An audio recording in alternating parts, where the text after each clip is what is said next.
बिस्मिल्लाहिर्रहमानिर्रहीम अल्हम्दुलिल्लाहि रब्बिल आलमीन वस्सलातु वस्सलाम अला रसूलिल्लाहिल करीम। अस्सलामु अलैकुम व रहमतुल्लाहि व बरकातहू। Dear brothers and sisters in Islam, this is my 10th episode in this series of the real incidents of Karbala. And today is a new topic which I am going to start from Engineer Muhammad Ali Mirza's research paper number 5B, which is about the real incidents that happened and what led to the incidents of Karbala. So, to start with, being the fifth, rather the 10th episode, today I am starting with the heading that the Messenger of Allah sallallahu alaihi wasallam had given the unseen news related to the governmental corruption of the future 1 month before his death. So this section of this paper 5B will be dealing with the corruption that would come during the time of the Khalifa Rashid and thereafter till the end of world, that is till the Qiyamah. So these are the things these are the news which have been given to us by Prophet of Allah sallallahu alaihi wasallam, Muhammad Rasulullah. So, and I again want to tell you that the difference between the worldly emperors and the emperor, that is Muhammad Rasulullah sallallahu alaihi wasallam, is that the Alexander or these people, they gathered their people, they led and the other kings and empires, and they established their roots, and then they died. But the difference between them and Muhammad Rasulullah sallallahu alaihi wasallam is that Muhammad Rasulullah sallallahu alaihi wasallam was the emperor of the peninsula of Arabia, but the difference between him and the others was that he told us about the prophecies and the news till the end times, that is till Qiyamah. He told us everything, whatever was needed to be told to us, what Allah wanted, he told to us. So this is the difference between Muhammad Rasulullah sallallahu alaihi wasallam and Alexander and Ashoka and all those people and those guys, Taimur and Genghis Khan and Napoleon and King Elizabeth and Queen Victoria. So this is the difference between Muhammad Rasulullah sallallahu alaihi wasallam and the other kings. So to begin with, this is a 26th hadith. Out of the 72 hadiths that are in the research paper, we have already covered 26 of them in 9 lectures. So in this 10th lecture, we will start from the hadith number 26, which is from Sahih al-Bukhari 4042 and Sahih Muslim 7. That is,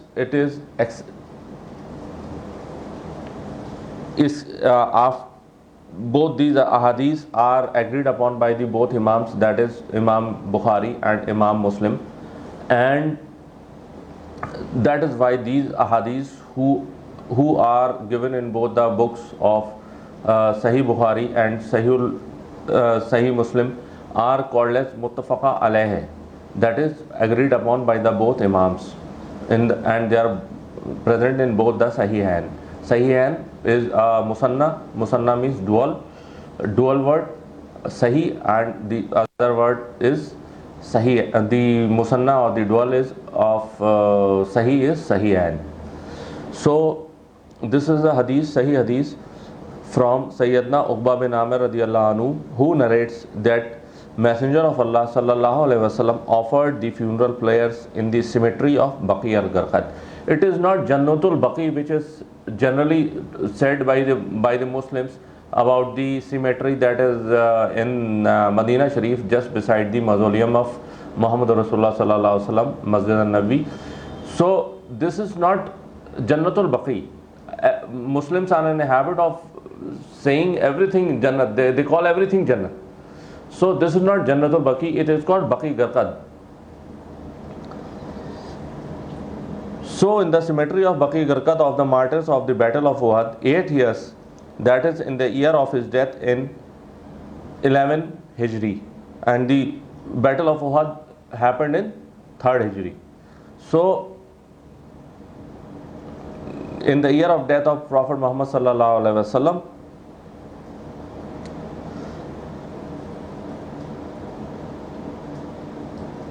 was that he, and the style of his conversation was that as if he was bidding farewell to the living and the dead. So Sayyidina Uqba bin Amir radiyallahu anhu saying that he offered funeral prayers. Again he went to Baqi Garqat, and he said his prayers on the funeral prayers on the people of the martyrs of the Uhud, and there were around 70 martyrs, and in Battle of Uhud not a single house was left which didn't have a martyr. So there was so much of people in a small place which did not house even 300 homes, and 70 people had died. So such was the level of the loss that Muslims suffered in Battle of Uhud. So Prophet sallallahu alaihi wasallam ascended the mimbar, that is the pulpit, and said, I am your predecessor before you, and I am a witness over you, and in future your promised place to meet me will be the Hawz-e-Kausar, and I am now looking at it from this place of mine. I am not afraid that after me you will worship others besides Allah, but I am afraid that you will be immersed in the worldly life. So Prophet ﷺ said to the Sahaba Karam who were living as well as the Sahaba Karam who died in Battle of Uhud, he said that I don't fear that you will do shirk, but he said that I am afraid that you will get engrossed in the worldly life, that you will start liking wealth much than what you are doing now. So Sayyidina Uqba radiyallahu anhu added that that was the last look which I cast on Allah's Messenger sallallahu alaihi wasallam, and after that he didn't meet him. After that he died. And the wording of the Sahih Muslim is that Sayyidina Uqba bin Amir narrated that the Messenger of Allah sallallahu alaihi wasallam prayed for those who had been slain at the Uhud, Battle of Uhud. Then he ascended the pulpit like one who was bidding farewell to the living and the dead. He sallallahu alaihi wasallam said, I will reach the cistern, that is the Kausar, ahead of you. So Kausar is the Hawz-e-Kausar, which is generally called as Hawz-e-Kausar. This is the pond in the Jannah where Rasulullah sallallahu alaihi wasallam will give drinks, the mashroob to every Jannati of his ummah at the Hawz-e-Kausar. May Allah make us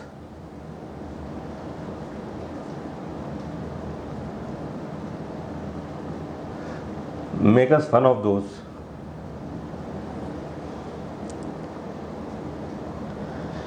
And he said, I will reach the cistern ahead of you, and its Hawz-e-Kausar width is like the distance between Ayla and Jaffa. So these are the two places. He said that they are so that Hawz-e-Kausar is so long. I do not fear that you, that is the companions, will associate others with Allah after I am going, but I fear that you will compete with one another for worldly gains, and you will fight each other for the worldly life, and eventually will be destroyed as those who came before you and were destroyed. So the fitna that will engross this ummah will be the fitna of wealth.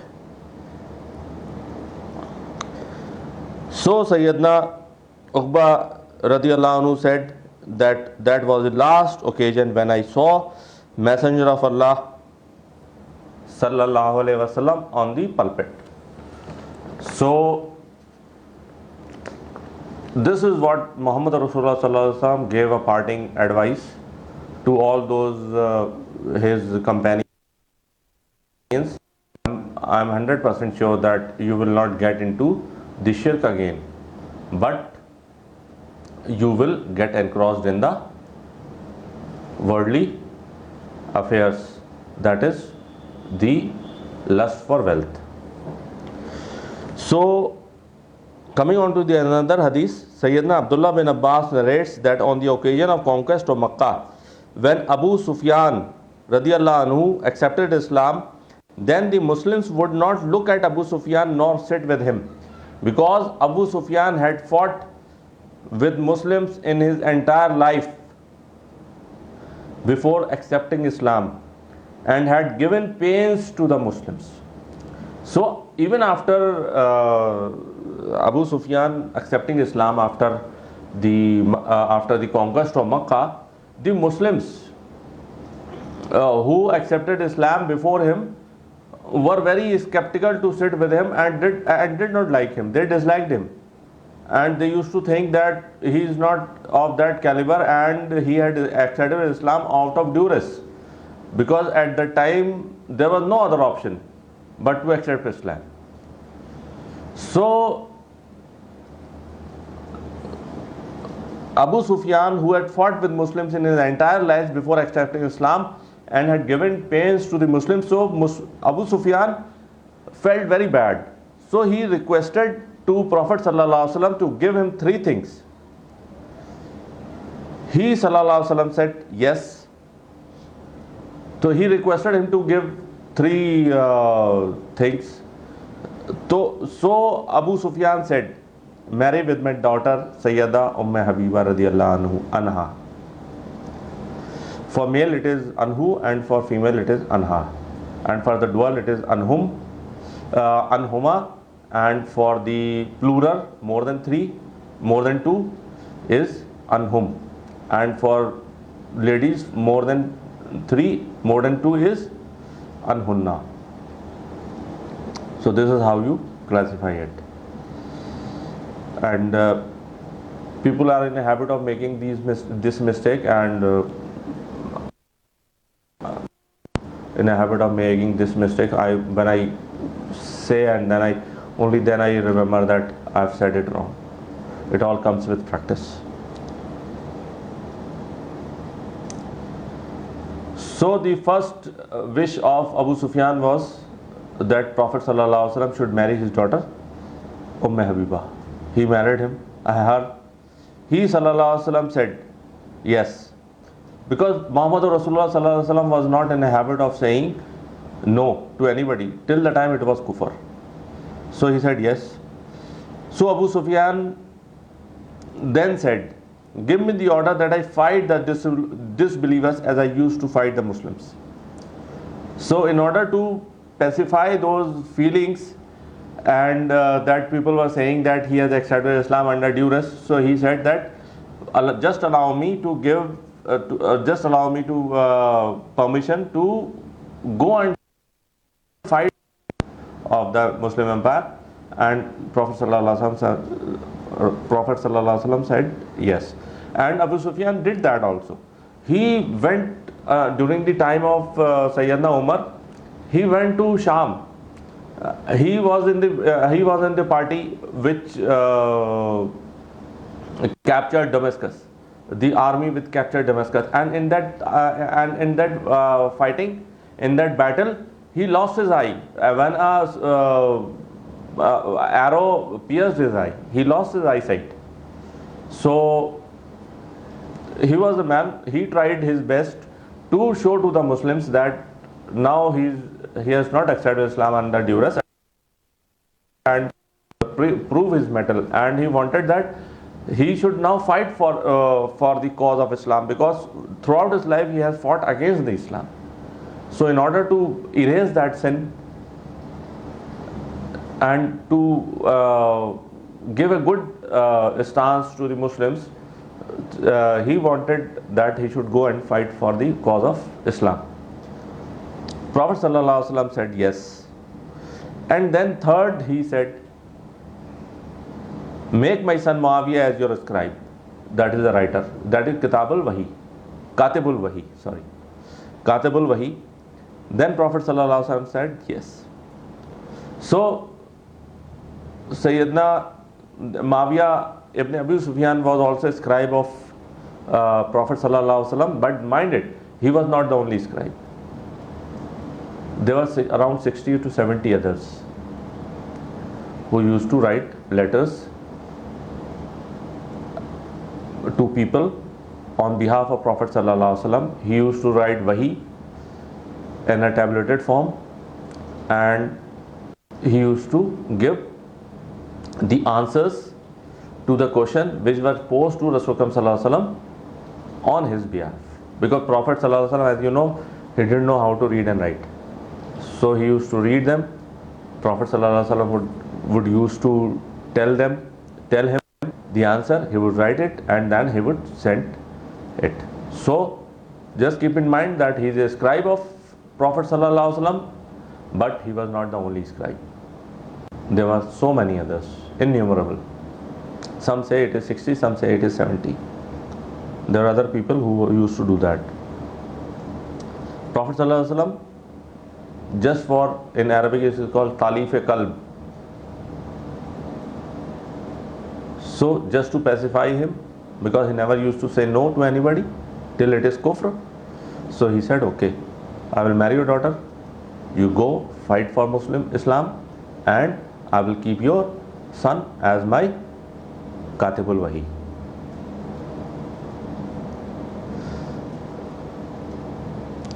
And the another wording of this hadith in Sahih Muslim, this is a hadith, this was the hadith in Sahih Muslim, Dalailun Nabwa for Bayhaqi. So Dalailun Nabwa is a book. Dalailun Nabwa, the dalil or the reasonings for Prophet sallallahu alaihi wasallam for being a prophet. So that is the reasons, that are the points which prove that Prophet sallallahu alaihi wasallam was the reason. We wholeheartedly, even without reading that Dalail al-Nabwa, we know and we believe from the depth of our heart is Muhammad sallallahu alaihi wasallam is the last messenger of Allah subhanahu wa ta'ala. But Imam Bayhaqi, he has written a book, Dalail al-Nabwa.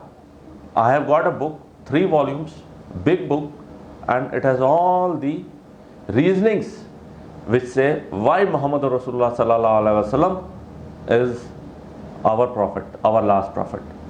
And it is a book worth reading, and that will increase your iman.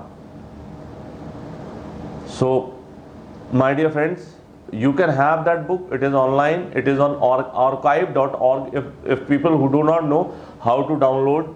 But it is very rare that in such in this group where there are majority of the people are engineers, officers, so you can very well research that. I can't tell you how to search a thing on a Google. A lot of people are saying that if you Google, you can get a wrong thing, but if you can't get a wrong thing for a scientific thing, then how can you get a wrong thing for a religious thing? There are so many websites, there are so many Darul Ifta or present online. You can go through them, counter check them, do some work. You cannot be spoon fed all the time.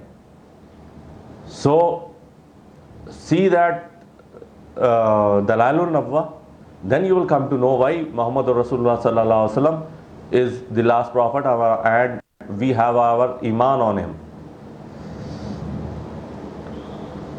So in the another wordings of this same hadith, Sayyidina Abdullah bin Abbas radiallahu anhu narrates that I was playing with the children. Sayyidina Abdullah bin Abbas is the same man who was the Prime Minister of Sayyidina Ali. So he was a small kid then. around 7 or 8 years old, or rather 10 years old, and after that he became the Prime Minister of Sayyidina Ali, and the Commander-in-Chief of Sayyidina Ali was Ammar ibn Yasir radiyallahu anhu, who was martyred in Siffin. So Sayyidina Abdullah bin Abbas was a small kid. He was playing with children in the house of Rasul sallallahu alaihi wasallam. When Prophet Messenger of Allah sallallahu alaihi wasallam came, I hid behind the door. He was a small kid, he didn't know the situation or the fazila of Rasul sallallahu alaihi wasallam. He sallallahu alaihi wasallam came and patted me on the back with love. As you do with your children, you just pat your children on your back, on the back, and said, "Go and call Muawiyah for me." He sallallahu alaihi wasallam, Sayyidina Abdullah bin Abbas narrates that I went and told, and after coming back, that he is eating. So he told that I am eating, I have just come. Prophet sallallahu alaihi wasallam after some time again said, "Go and call Muawiyah for me." This is Muawiyah bin Abi Sufyan, the man who fought with Hazrat Ali and Hazrat Hassan and Hazrat Hussain. So I went again and said after coming back that he is eating. So this happened thrice. And just imagine if Muhammad Rasulullah sallallahu alaihi wasallam is calling you and you have been instructed, you have been ordered by Allah that if he calls you, then you break your prayer. And when the work is done, you again go back and start from the same place. So when Muhammad Rasulullah sallallahu alaihi wasallam is calling you, don't have to eat. You just call to his, just say Labbaik ya Rasulullah. So Rasul sallallahu alaihi wasallam said, "May Allah never fill Muawiyah's belly." So he said that, Prophet of Allah sallallahu alaihi wasallam said that, "May Allah never fill his belly." This is not Kahani Sharif. This is Sahih Muslim Sharif. Hadith 6409 and 6628. This is not Kahani Sharif. And of the same hadith, on the wording of Dalail al-Nubuwwah is that Sayyidina Abdullah bin Abbas narrates that I was playing with children. The Messenger of Allah sallallahu alaihi wasallam came, and I thought that he has come to me. So I hid. Everybody knows that if his father comes or his uncle comes, then they would think that he will give me some work and make me avoid playing. So he hid. But he sallallahu alaihi wasallam patted me slowly and said, "Go and call Muawiyah for me." And Muawiyah would write revelation. So he said that he used to write the wahi. I went and gave the message. I was replied that he is eating. I came and told him the same. He sallallahu alaihi wasallam again said after some time, "Go and call Muawiyah for me." I went again and got the same reply that he is eating. I again told Muhammad Rasulullah sallallahu alaihi wasallam all the thing. Then he sallallahu alaihi wasallam said for the third time, "May Allah never fill his belly, so that nothing can satiate his hunger." It means that if you can tell people that Allah करे इसका पेट कभी ना भरे, so this is that thing. The narrator of this hadith, Sayyidina Abu Hamza Rahmatullah alayh Tabai, narrates, his Muawiyah bin Abu Sufyan's belly would never be filled, could never be filled. So he said that after that he was never satisfied with whatever he had with him. He wanted more and more. So this is not by me. I absolve myself from what I am saying. This is said by At-Tabai, and it is written in Imam Bayhaqi's book Dalailul Nubuwwah. So Imam Bayhaqi further writes, these words of the narrator prove that the prayer of Messenger of Allah sallallahu alaihi wasallam regarding Muawiyah's was accepted, and this is why he fought with Ali, he fought with Hassan, and later on he nominated his son Yazid against the truce that he had with Sayyidina Hassan and Sayyidina Hussain. So that's why it is said so, and this hadith is said to be Sahih by Sheikh, or rather the Muhaddis or the Hafiz. Hafiz is not the Hafiz of Quran, he is the Hafiz of the Hadith. He knew so many hadiths that he is called Hafiz. It is a degree. So Sheikh Zubair Ali Zai, Hafiz Zubair Ali Zai, in his Tawzihul Ahkam, he is a great, the one whose references you will find in all the books of Darus Salam, which are published from Riyadh. So he is the man who gave the hukum on Nasai, Tirmizi, Abu Dawud and Ibn Majah, which are printed from Darus Salam, Riyadh, Saudi Arabia. So these are present in Tawzihul Ahkam, and Sheikh Ghulam Mustafa Zahir in Sunnah 49 said that the chain is authentic. So Ghulam Mustafa Zahir is the man who is the Mufti Azam of Ahl Hadith in Pakistan, who was martyred while giving a sermon by the people who revered the grapes. So this is it. My battery is going down, so I'll have to end this session. Wallahu alam. Assalamu alaikum wa rahmatullahi wa barakatuhu. Jazakumullahu khair. Subhanakallahumma wa bihamdika nashhadu an la ilaha illa anta nastaghfiruka wa atubu ilaik. Wa ma alayna illa al balagul mubin.